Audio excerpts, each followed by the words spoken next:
Kristy-Lee, thank you so much for joining us on Spark TV. I'm so thrilled to have you and to share your story. Thanks for having me, Danielle. It's so awesome to be here. Amazing. Well, why don't we just start simply by telling the people who you are and what you do? Easy. I love an easy start. So my name's Kristy-Lee Billett. I am effectively a small business HR practitioner. I work with small to medium-sized businesses to help them with all things team, getting the right team in their business, helping them manage that team, having a compliant HR function, if you like, and helping them be amazing leaders, because so many people get into business not with the intention of becoming a boss necessarily. And so I work with business owners to help them master that mental game of being a boss. I love that so much because that's exactly what happened to me. I think it happened to all of us. It's crazy. I started Scrunch, my other business, 10 years ago, or maybe longer than that now. And I was a salesperson by trade. So, salespeople are just out on their own. Like, the harder you work, the more you can earn, blah, blah, blah. Start this business thing. And I'm like, what? Yeah. It was such a rude shock. I'd never been a manager. I'd never planned on being a manager. And you just get thrust into all of this stuff. So why is it so important? Talk to me about a couple of things. I want to know why it is so important to have all of your HR stuff in order as a small business owner. And then I want to ask you about leadership, but let's start with the HR stuff. Yeah, it's a great question, because I think as small businesses, we tend to think maybe the rules don't apply to us, or that we'll just get away with it. And unfortunately, the legislation, particularly here in Australia, isn't that friendly for businesses. And sticking your head in the sand isn't a defence that the Fair Work Commission are particularly happy with. And the fines can be pretty horrendous for small businesses. So whilst a big business might be able to take a bit of a hit on an unfair dismissal claim or a fine, for a small business, that can send you under very, very quickly. And also in the current market, applicants are pretty smart and savvy. They know what their entitlements are. They know what the awards are. They know all the bits and pieces. And we all know that the war for talent is pretty tight. To find the best people, we've got to be doing all the right things and beyond. And so it's just one of those things that you don't want to have the headache of. And it's not hard to get it right, but it is something you shouldn't stick your head in the sand about, because the risks are just too high, I think. Yeah, I think you're spot on. It is really interesting as a small business owner, and obviously, Spark is a community of small business owners. I do tend to hear that, that it'll just be okay. Don't worry about it. Worry about it when we're a little bit bigger or whatever. But you are spot on. It does come back to bite you if you're not actually educating yourself. Yeah, being a bit proactive. And I think there's this perception that HR is just for big business, and it's not. But what small businesses need is also very different to what big businesses need. So if you've come out of a corporate environment before you start your business, the natural inclination is to think, well, I don't need all of that. And no, you don't. But it doesn't mean you don't need no HR whatsoever. You still need some employment contracts, some job descriptions, some policies, some processes, but you don't need the bells and whistles, all the stuff that a big corporate has. And in fact, most of it's not relevant to you and your team. Yeah, and that's probably the thing, isn't it? Is you come from a corporate, like a lot of us did or do, and you see that huge HR function. And of course, you're like, and if we all talk about lean, let's run a lean business. So you go, oh, that's not for me. But I don't think it has to be scary. I think to your point is, yes, you may not need all of the things, but cherry picking what is going to set you up for business success, it's going to save you so much stress and potentially financial liability in the future. Yeah, it's all about protecting your business and creating processes that make your business thrive. That's the most important thing, because I think the key is you can't have a business that is both successful by all the measures that you want business to be successful by, and that gives you any sense of freedom without the right team. Because you can have a super successful business on your own. Absolutely. It can be amazingly profitable, but there's no holidays, there's no weekends, there's no evenings with the family or friends or whatever you want to be doing. So you need a team to have a really successful business that also gives you freedom. And most of us didn't get into business because we want to work 80 hours a week. That's generally not our plan. it's the That's reality not a lot of the freedom. time. Where's that freedom word that we all Exactly, say? exactly. Yeah. So you do need a team. And when you're going to have a team, you need to know how to make sure your business is protected and you've got the right things in place to make sure that it really, hums along nicely. You're so right. And I, literally before we hit record, I was saying that about I'm just about to go away and going, oh my God, I've got to dial into a couple of calls and hating life. But so when do we actually think about things? Is it when we hire our first person, or should we actually be thinking about HR from the get-go? Look, I think you want to think about it as soon as you're starting to, excuse me, engage people in your business, because you want to be thinking about, okay, am I getting outsourced VAs, Yeah. internal staff?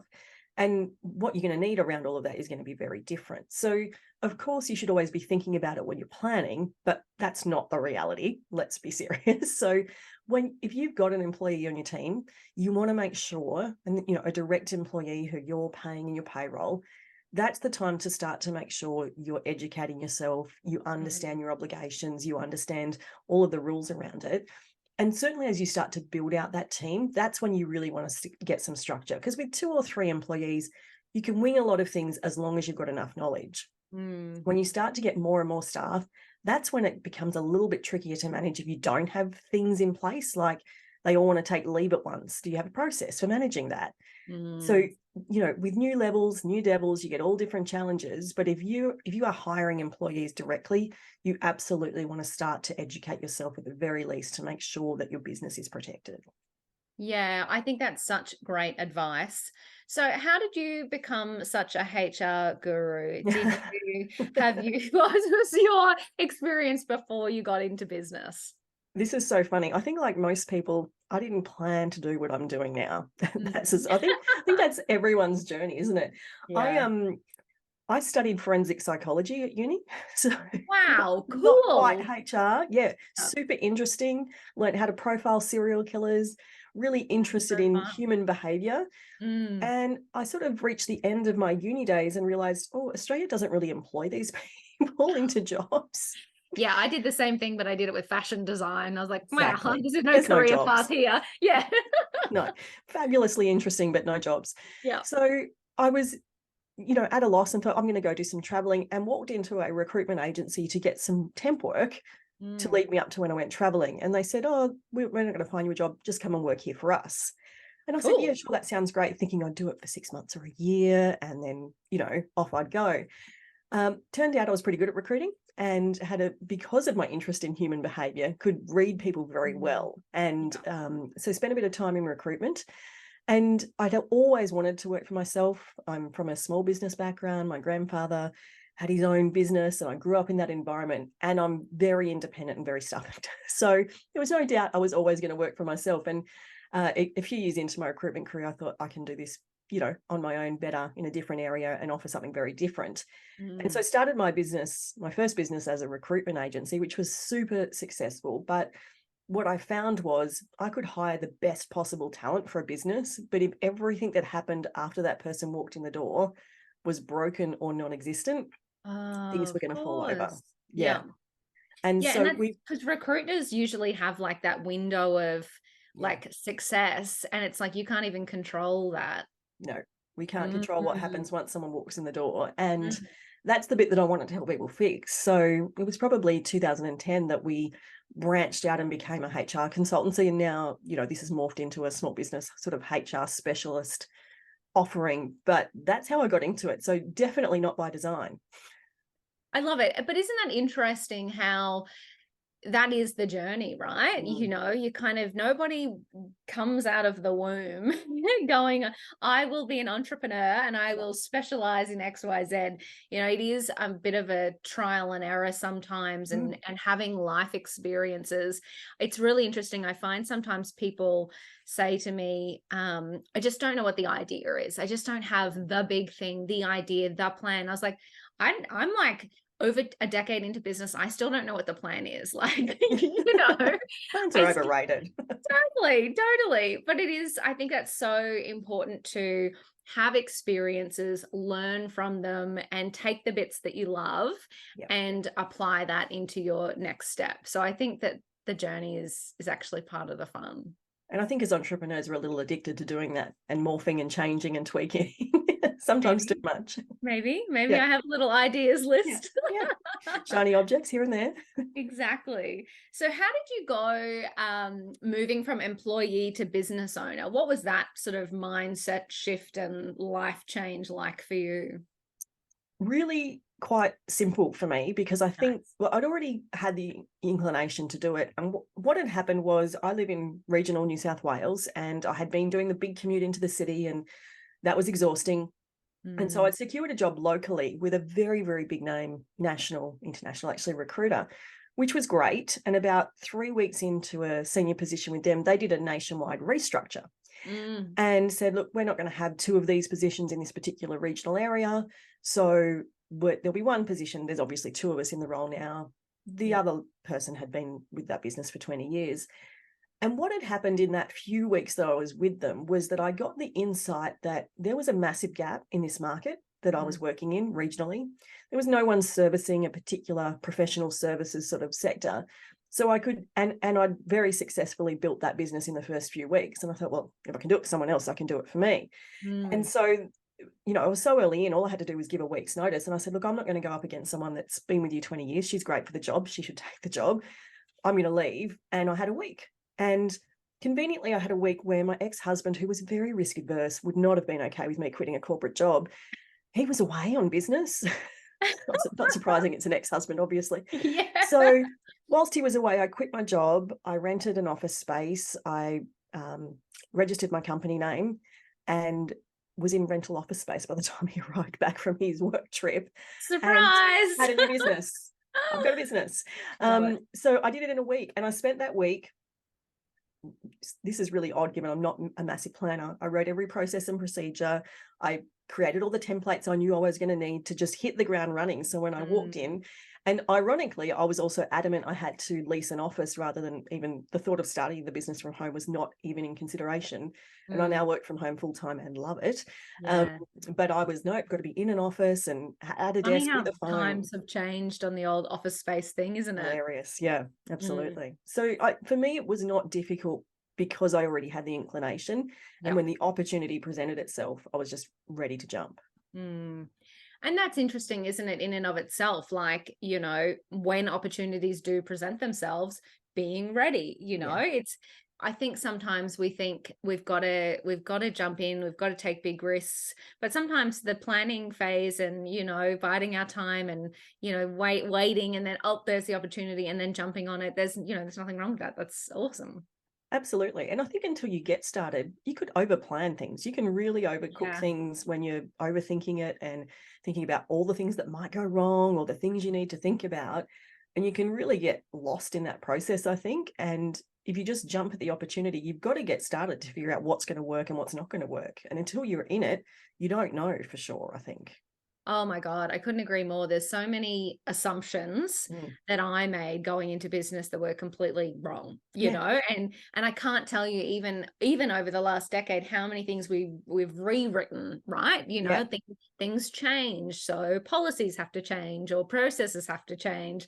I think that there's this thought that you have to know it all and it all has to be perfect from day one, but it's just figuring it out as you go along and doing the best you can with the information you have at Yeah. hand at the time, and there's nothing wrong with that.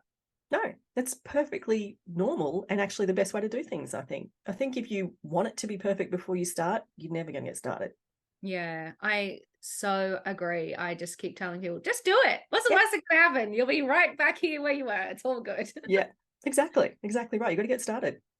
And what have been, so as you reflect on your time in business, any big challenges that you've had to overcome, any great lessons learnt that you would impart wisdom to other female founders? I think because I'm an extraordinarily impatient person, I've had to learn a bit of patience along the way. And I Yes, think for me, I particularly haven't learnt that yet. no, when I say I've learned it, I've come to accept it to an Right. extent. I think for me, particularly when I went to take a very bricks and mortar, face-to-face, in-person business online, which ironically I started to do the year before COVID hit. So it was handy timing on my part. Mm. In my mind, I could see it so clearly that I was like, well, that'll just happen overnight. And it didn't happen overnight. And it's still a long extraction process to move from a one-on-one kind of model to a online delivery membership course program type offer. And so that appreciation of slow growth being actually really steady growth in that sense, because I'd grown my, in-person consulting practice 30-40% year on year. So I'd seen very fast growth and I quite liked the fast growth, but in some environments, slow growth is actually better, and really embracing a lot of the good stuff that comes with that. So learning to be a little bit more patient with myself and look at the benefits of some of that slow growth has been a bit of a challenge for me. And you mentioned, so I'm really interested, you mentioned moving from physical office face to face to more of a virtual model. Yeah. I think it's really interesting because obviously through COVID, we all had to move to that model, but now a lot of people have either retained complete virtual or a hybrid model. So I'm really keen because obviously you're someone who has spoken to a lot of potential candidates over Zoom or, video. How do you go about getting the vibe from someone on video, and what questions would you ask? So I'm just thinking about selfishly myself I'm in hiring mode at the moment. Right. And wondering, like, do you have tips for small business owners who are making that first few hires over video, for kind of getting that gut feel? Yeah, interviews there's a real art to interviewing, and it's something that I think when you're only doing it a couple of times a year at most, it's really hard to get that right. So asking the right questions is absolutely essential. And I think when we're looking at video type interviews, we can do a lot in terms of we can see reactions and responses, but we can't see everything. So if this person is ultimately going to be face to face in an office, please get them in for an interview in your office prior to hiring them, because if that is the environment they're going to be working in, you do want a visual. You want to sort of see, okay, are they turning up in their tracksuit pants, or are they presented well? Because we can only see so much. That's right. I've got tracksuit pants on right now. Exactly. You would never even know it. And if they're only working virtually, who cares? Yes, exactly. But if you are going to bring them in, you're going to want to sort of meet them face to face and see them face to face. But if it's just about understanding them, it's about getting your interview questions right. So one of the most common mistakes I see people make is they start out the interview by saying, "Hi, I'm Danielle, and here's everything you need to know about my business and the role you've applied for." And the problem with that is you've just spoon-fed the applicant all the answers that they need to have ready to give to you when you start asking questions. But if you just simply reverse that and you start with asking questions, you start with getting to know them, you ask the right type of questions, they're not already preloaded with information, and they're not going to then tailor their answers to what they think you want to hear. So there's some really simple strategies you can use in interviews. It's definitely about asking the right questions. So questions that get them to give you specific examples about when they've done certain things in previous roles, what they would do differently next time, examples of when they've had to deal with a difficult customer if they're in a customer service role. So getting some real tangible examples of them, and getting them talking about themselves and to an extent as well, getting them relaxed enough so that they're not in interview mode and only giving you exact answers, but relaxed to talk naturally how they would usually talk, because that's when you're going to pick up, the little nuances that maybe might be problematic or that mean that they're a great fit for you. Yeah. And it is really tricky, isn't it? Because you've got, say small business owner who's going, "Oh my God, how do I conduct an amazing interview?" And then you've got candidate who's nervous because they want a new job. Yes. So actually getting it right is super tricky. It is really hard. And I think an interview is the most important part of the hiring process, but it's not the only thing you should be doing. Yes. And when you layer a great interview in with lots of other screening strategies, the chance of making a great recruitment decision just really skyrockets. And the candidates are nervous, and then sometimes they overtalk or undertalk and lots of things happen.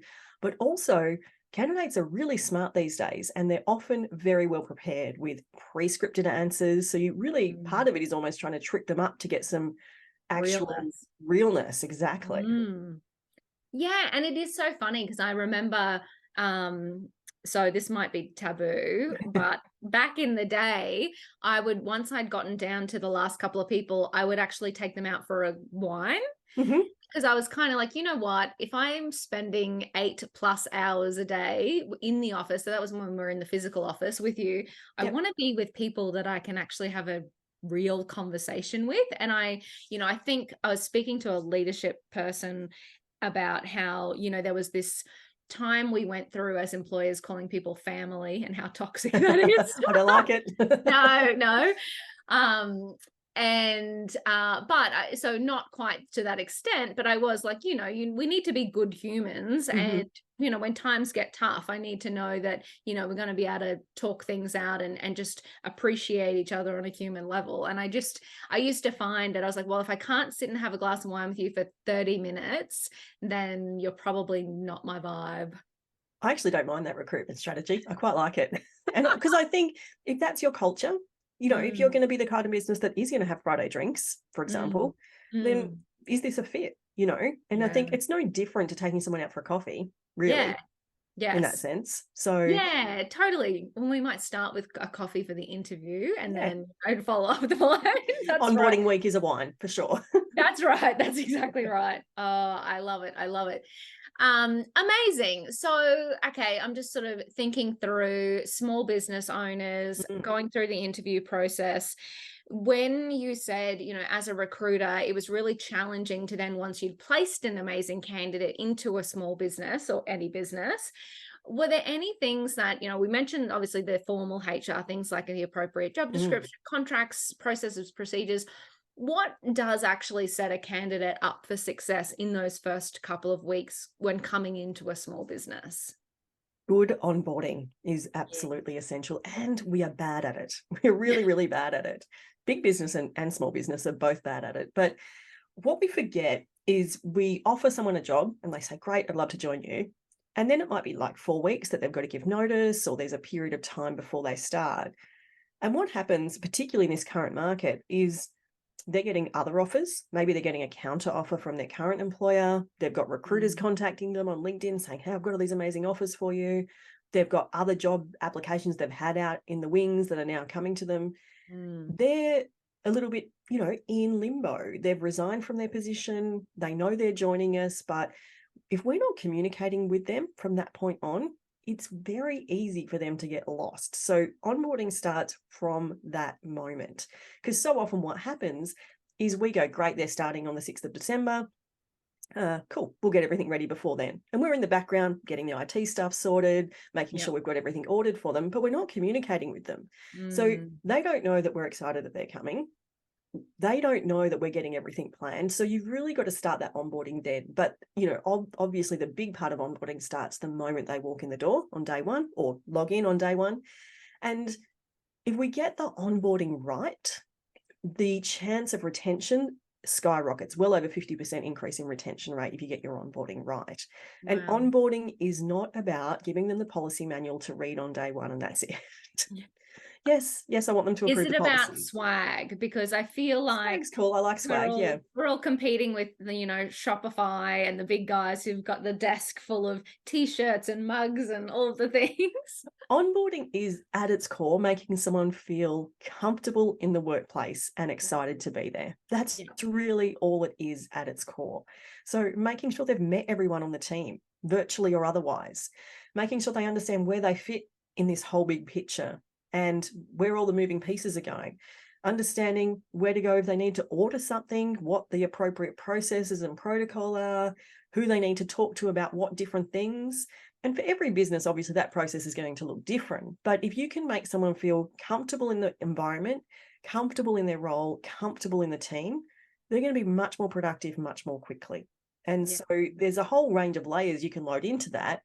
But onboarding is not just, here's your desk, here's where things are, see you later. And I think that's the most common approach we see. Yeah. And it is funny. I find as small business owners, sometimes we think, I don't have time to train you. It is that like short-term, long-term attitude, right? It is the short-term. If I sit down and I really make this person feel amazing, feel like part of the team and feel like they're set up for success, that short-term investment in time, whilst for us, we're going, oh my God, I don't have time today. It's such a big payoff, huge payoff. Huge payoff. A successful recruitment project comes down to 3 things: creating the right role, because if you're not hiring for the right role, that's a problem. Finding the right person for that role, which is all about your interviews and everything. and hiring at the right time. If you don't have the time to onboard and train, do not hire. And if you don't have enough work yet, do not hire. You've got to get the timing right. I've worked with businesses that have hired someone right as they're coming into their busiest period of the year, and everyone's frantic. No one has time to give them the time of day, and they just don't stick because they feel like they're in the way, they don't belong, they don't know what they're doing, no one's training them, they don't feel valued. So you are often better if you are in the thick of the busiest period of the year holding off hiring, because you're not doing anyone a service by bringing someone in at that point in time. Yeah, and I also think it disrupts your current staff. Absolutely. Yeah, because they don't have the time. Yeah. And they also, you know, they're good people too. They feel bad about not giving that new person the love that they need. Absolutely. Yeah. So you've got to get those 3 ingredients right. I love it. That's awesome. Okay. I always like to wrap our podcast interviews. Is there a piece of advice that you would give another woman in business who, just reflecting on your journey, is there one piece of advice that's really helped you through tough times, or been one of those things that you're like, if only I had have known this, or, you know, one mantra or piece of advice that you would pass on to somebody else? Oh, just one's tricky. I think there's a couple. I think I'd say 2 things. One, back yourself. If you want to do this, if it's in your bones that this is what you want to do, back yourself. There is a way through it. And also surround yourself with good people, because being in business can be lonely. Your staff don't get it. Your family don't get it. No one else gets it. So surround yourself with other people who are doing this, because they will be there to catch you when it all goes to pieces. They will be your biggest cheerleaders. They will help you solve all the problems, and you're all solving similar problems. So having that support network of peers, like-minded business owners, other people around you, I think is gold. And when I haven't had that around, I've really noticed it. That is spot on. I could not agree with you anymore. Yeah. Kristy-Lee, thank you so much. I know, you know, our chat has come at a time where I'm going to steal those pieces of advice. Yay, great. So I know that anyone listening in, that's going to make a real difference to their business. So I do appreciate your time and sharing your insights and wisdom with our community. You are incredible. Thank you. Thanks for having me, Danielle. It's been so good to be here with you today.